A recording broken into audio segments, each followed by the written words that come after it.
If you think all motor oils are the same, you are about to be shocked.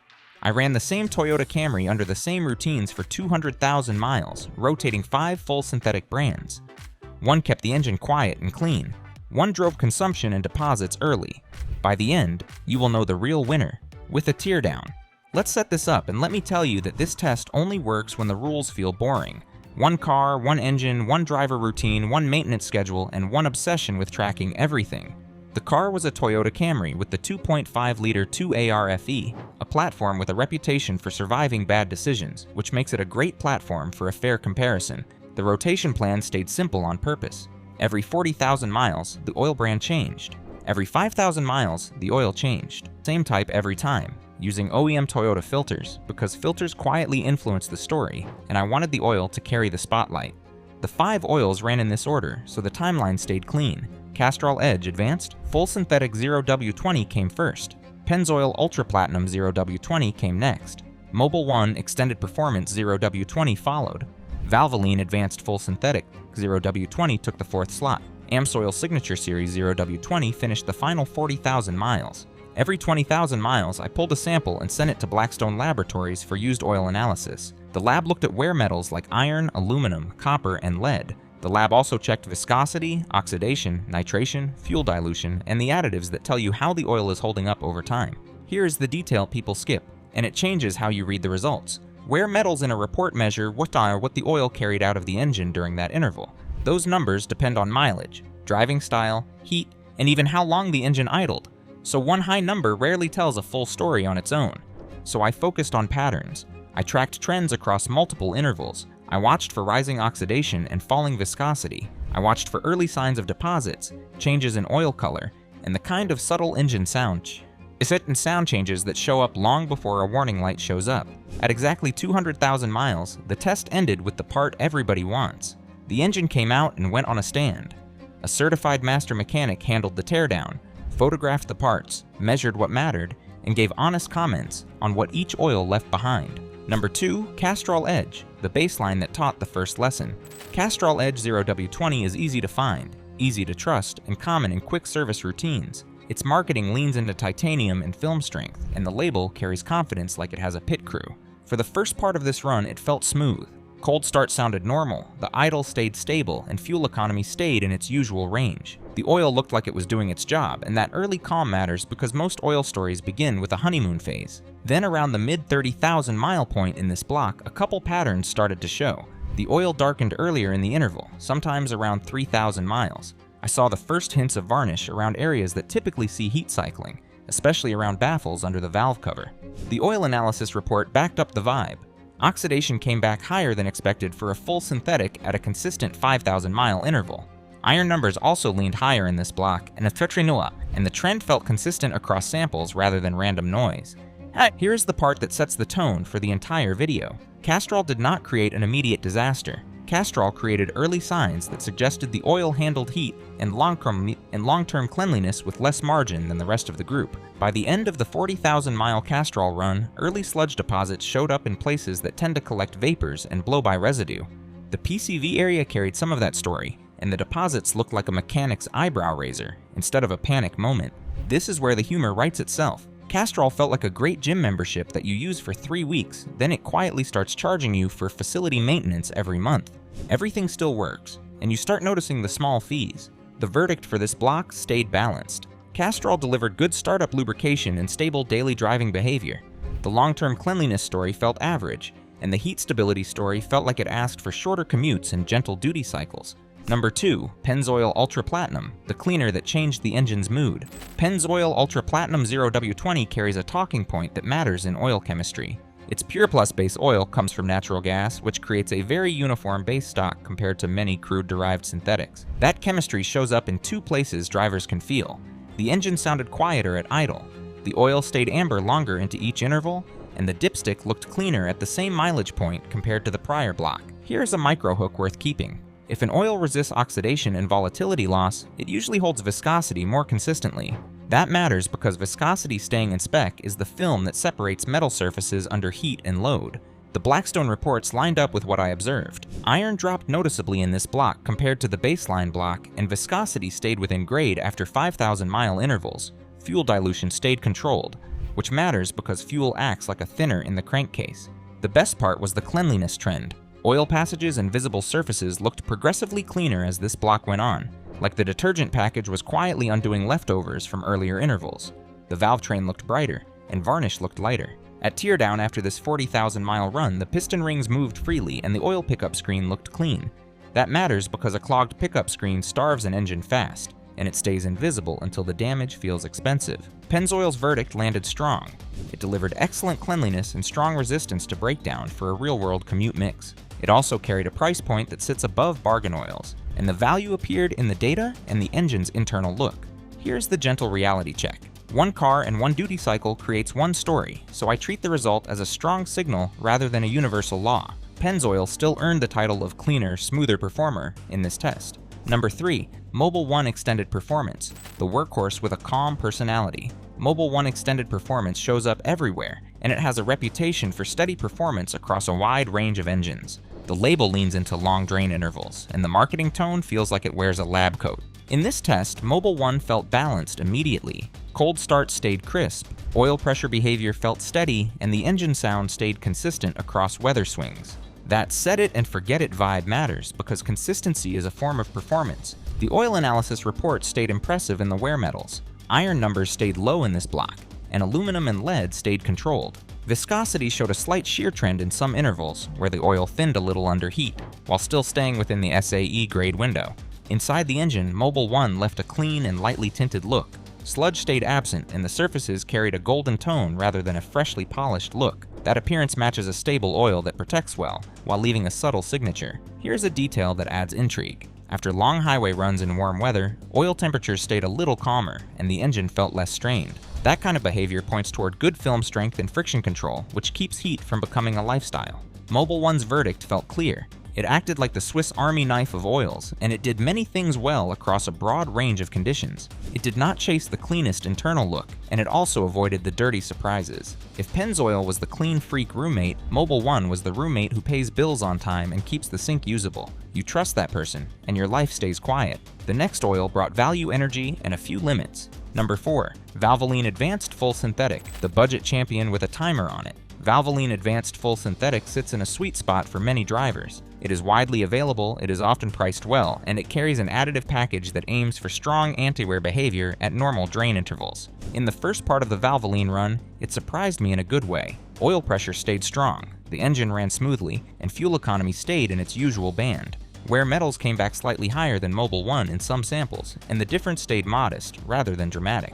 Around 4,000 miles into each interval, Valvoline showed a pattern that repeated. The oil began to shear down faster than the premium oils in this lineup. The viscosity trend hinted that the formula delivered its best when the interval stayed standard rather than stretched. This is where you respect the design. Some oils aim to support 5,000 to 6,000 mile intervals with strong value. Some oils aim to keep reserves strong far beyond that. Valvoline behaved like a strong daily driver option that preferred realistic intervals. Teardown impressions matched that pattern. The engine looked moderately clean with a little varnish around heat-exposed areas like the timing chain region. Hard sludge stayed absent and sticky residue stayed minimal, which matters because value oils can still deliver strong protection when used responsibly. Here's the mechanic-style summary that lands every time. Valvoline felt like good running shoes. They carry you far, they feel great, and they reward you when you stop before the soles start talking back. Valvoline earned a fair verdict in this test. Great value, strong daily protection, and a limit on long drain ambitions. The final block brought the high-end option that many people debate at cookouts. Number 5. Amsoil Signature Series, the final 40,000 miles and the strongest finish. Amsoil Signature Series 0W20 carries a premium reputation and a premium price. The base stock blend leans into higher purity groups like PAO and ester components, which tends to support stability under heat and time. The difference showed quickly in everyday driving feel. The engine sounded smoother, especially at idle. The oil stayed cleaner on the dipstick deeper into the interval, and the color shift happened slower compared to the other oils. Here's the hook that made me recheck the report. The used oil analysis after this block showed the lowest iron numbers in the entire test. Viscosity stayed steady. Oxidation and nitration stayed low. The TBN reserve stayed strong, which points toward a detergent and additive system that kept its strength across the interval. Amsoil also brought a psychological effect that drivers recognize. The engine felt calmer under load, and the sound stayed consistent as mileage climbed. That calm matters because it signals film strength and predictable protection. At teardown, the mechanic's reaction landed like a punchline with receipts. The engine looked extremely clean, and the surfaces carried a uniform, almost factory-like appearance. The words "museum-level clean" came up, and that phrase stayed in my head because engines at 200,000 miles rarely earn museum comparisons. Amsoil's verdict in this test came down to one word: preservation. The oil did more than keep things functioning. It kept the engine looking younger than its odometer. Now we arrive at the moment of truth, because these individual impressions matter less than the teardown results across the entire 200,000-mile story. The engine came apart piece by piece, and every major component got inspected and measured. Cylinder walls, ring packs, timing chain stretch, valve train cleanliness, and the oil pickup screen told the clearest story. First, cylinder walls, the place where wear shows up in permanent handwriting. Amsoil left the cylinder walls with a very fine crosshatch still visible, which signals minimal abrasive wear. Pennzoil also performed exceptionally here, with clean walls and minimal scoring. Mobil 1 showed light wear and polishing that stayed reasonable for the mileage. Valvoline showed moderate polishing, and the wear looked measurable yet safe. Castrol showed the most visible wear of the group, with faint vertical lines that suggested more friction over time. The mechanic comment landed blunt, and blunt is the best kind of honesty. He said the Amsoil sections looked like an engine with far fewer miles. That statement gave the teardown an anchor point. Second, pistons and rings, the area that decides oil consumption and long-term sealing. Amsoil kept piston crowns cleaner with minimal carbon buildup compared to the rest. Ring lands looked clean, and ring movement stayed free, which supports consistent compression. Pennzoil performed very well here too, with slightly more carbon than Amsoil while staying healthy. Mobil 1 and Valvoline stayed solid in the middle, with clean enough rings and manageable deposits. Castrol carried the stickiest deposits around the oil control ring area. That kind of deposit tends to correlate with consumption risk later in life, because sticky rings lose their ability to manage oil on the cylinder wall. Third, timing chain wear, the quiet durability metric that shows up as noise and timing drift. Timing chain stretch stayed minimal with Amsoil and stayed very low with Mobil 1 as well. Those two oils produced the strongest chain stability in this test. Pennzoil showed small stretch that stayed acceptable. Valvoline showed moderate stretch that stayed safe. Castrol showed the highest stretch among the 5 oils, and that result matched the earlier heat and oxidation story. Fourth, valve train cleanliness, where detergents reveal their personality. Pennzoil delivered the cleanest valve train appearance in the entire test, and it surprised the mechanic. Amsoil landed close behind with clean and glossy surfaces and consistent coloration.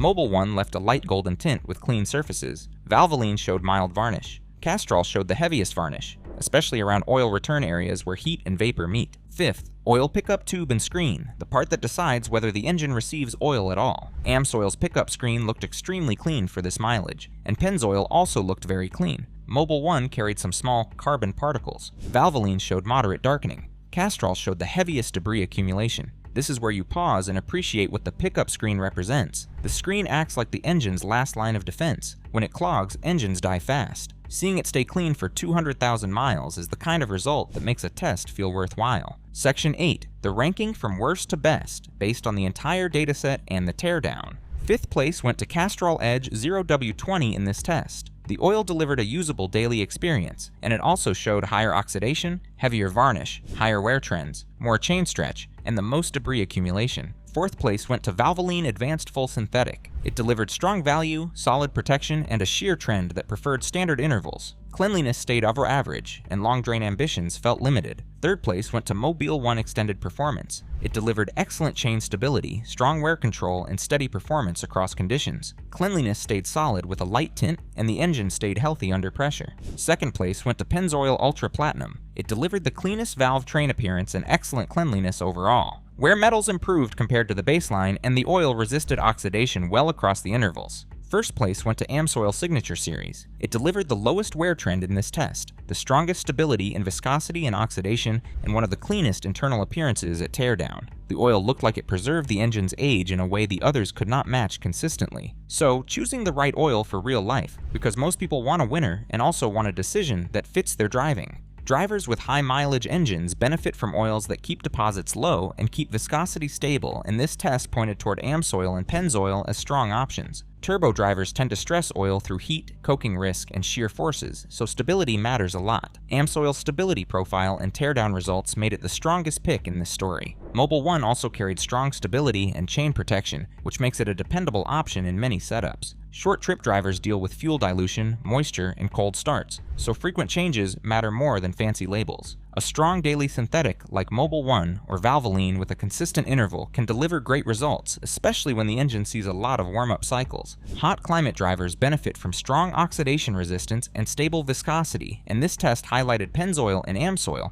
as strong performers in that category. Cold climate drivers benefit from strong cold flow and fast lubrication, and all 5 oils in 0W20 handled cold starts well, with Pennzoil and Mobil 1 feeling especially consistent in the cold start rhythm. Here's the real takeaway, because the winner story only becomes useful when it turns into a habit. The best oil still needs the right interval for your driving. The cleanest engine still needs a good filter. The strongest protection still needs a driver who checks oil level and catches leaks early. Final verdict, the clear winner in this test was Amsoil Signature Series. It delivered the best overall wear control and one of the cleanest internal outcomes, and it made a 200,000-mile engine look younger in the teardown. Pennzoil Ultra Platinum earned a strong second place and delivered the cleanest valve train, which made it the surprise hero. If you want the oil that gives your engine the best chance at a long life, you now have a clear direction. If you want the best value with strong cleanliness, you also have a clear direction. Either way, you stop buying shiny bottles at SARS and start buying results. If you enjoyed this kind of long-term, real-world testing, subscribe for more durability experiments and practical car advice. Drop a like if you plan to keep your car past 200,000 miles, and comment which oil you run and why, because the comment section is basically the world's largest garage.